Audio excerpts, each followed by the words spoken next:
ஆனால் நம்முடைய குடும்பங்களிலே தாய் தந்தையர்களை எப்படி நடத்துகிறோம்? நல்ல உணவு கூட கொடுக்க மறுக்குகிற பிள்ளைகள் உண்டு. எவ்வளவு பெரிய துரோக செயல்! தாங்கள் எல்லாம் உண்டு, எதெல்லாம் தூக்கி வெளியே வீசுவோமோ அப்படிப்பட்ட ஆடை, அப்படிப்பட்ட உணவு வீட்டிலே அந்த தாயும் தந்தையும் இருப்பதே தெரியாது என்று சொல்லுகிற அளவுக்கு அனைத்து சுதந்திரங்களையும் பறித்து ஒரு அடிமையை விட மோசமாக சம்பளம் வாங்காத ஒரு வேலைக்காரியாக வீடுகளிலே நடத்துகிறோமே, கால்நடைகளை விட மோசமாக நடத்துகிறோமே, பல பேர் முன்னிலையில் எதிர்த்து பேசுகிறோமே, கை நீட்டி அடிக்கின்றோமே, கெட்ட கெட்ட வார்த்தைகளால் பேசுகிறோமே, அந்த மனம் எவ்வளவு துடிக்கும்! அந்த மனம் துடித்தான் அல்லாஹ் விடுவானா? அந்த மனம் துடித்து இரண்டு கரத்தை உயர்த்தி அல்லாஹ்விடத்திலே பிரார்த்தனை செய்தால் அந்த பிரார்த்தனைக்கும் அல்லாஹ்வுக்கு மத்தியிலே எந்த திரையும் இல்லை என்றார்கள் ரசூலுல்லாஹி ஸல்லல்லாஹு அலைஹி வஸல்லம். காரணம், அது பாதிக்கப்பட்ட உள்ளம்.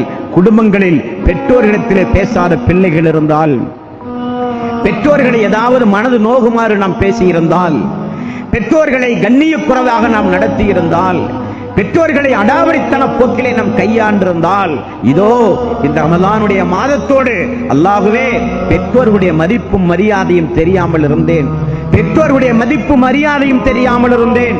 ரசூலுல்லாஹி ஸல்லல்லாஹு அலைஹி வஸல்லம் எவ்வளவு அருமையாக சொன்னார்கள். அவன் நஷ்டமடைந்து விட்டான், அவன் நஷ்டமடைந்து விட்டான், அவன் நஷ்டமடைந்து விட்டான். யா ரசூலல்லாஹ், யாரை சொல்கிறீர்கள்? மூன்று முறை திரும்ப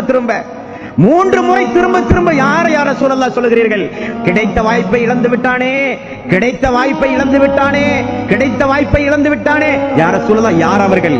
யாருக்கு பெற்றோர்கள் ஒருவரோ இருவரோ முதுமையான வயதை அடைந்தும் அவன் பெற்றிருந்தும் அவர்களுக்கு பணிவிடை செய்கிற வாய்ப்பை பெற்று சொர்க்கம் போகிற வாய்ப்பை இழந்தானே. முதியோர்களை பெற்றிருந்தும், பெற்றோர்களை முதிய வயதில் தள்ளாத வயதில் பெற்றிருந்தும் அவர்களுக்கு செய்ய வேண்டிய பணிவிடையின் மூலம் சொர்க்கம் செல்கிற வாய்ப்பையே இழந்தானே. அவனை விட நஷ்டவாளி யாரும் இல்லை என்றார்கள் ரசூலுல்லாஹி ஸல்லல்லாஹு அலைஹி வஸல்லம். நமக்கெல்லாம் பெற்றோர்கள் போன பிறகுதான் நம்முடைய வருத்தமே தெரியும். இருக்கும் போது அருமை வறுமை தெரியாதுங்க. வெயிலுடைய அருமை நிழலில் தெரியும் என்று ஒரு உதாரணம் சொல்லுவார்கள். பெற்றோர்கள் இருக்கிறவரை நமக்கு அருமை வறுமை தெரியாது. போன பிறகுதான் நம்முடைய பலமே இழந்ததை போல ஒரு உணர்வு. என்னதான் இருந்தாலும் நம்மை கட்டி காப்பாற்றிய இந்த குடும்பத்திற்காக வேண்டி பாடுபட்டவர் அல்லவா, நம்மை பெற்று வளர்த்திய தாய் அல்லவா, அனைத்தை அழகை இழந்தால், ஆரோக்கியத்தை இழந்தால், உண்ண வேண்டிய உணவை இழந்தால், சுகபோகத்தை இழந்தால், எல்லாவற்றையும் இழந்தால், ராத்திரி 1 மணி அல்ல 2 மணி அல்ல, அதிகாலை பொழுதல்ல, எல்லோரும் உறங்குகிற நேரத்தில் குழந்தை ஒரே ஒரு முறை அழுகுரல் சப்தம் கேட்டாலே படுக்கை அறையிலிருந்து தூக்கத்தை தியாகம் செய்து ஓடி வந்தவள். அந்த சிறு குழந்தை தான் உண்ணுகிற உணவுக்கட்டில் மலம் அருந்தினாலும் சிறுநீர் கழித்தாலும் புன்னகையோடு பார்த்த தன்னுடைய தாய். அந்த தாய்க்கு இவன் கொடுக்கிற மரியாதை, வீட்டை விட்டு வெளியே துரத்துதல், அடித்தல், துன்புறுத்துதல், கேவலப்படுத்துதல், திட்டுதல், வசைபாடுதல், அல்லாஹ் நிச்சயம் விடமாட்டான். கணக்கு தீர்த்து விடுவான் அல்லாஹ்.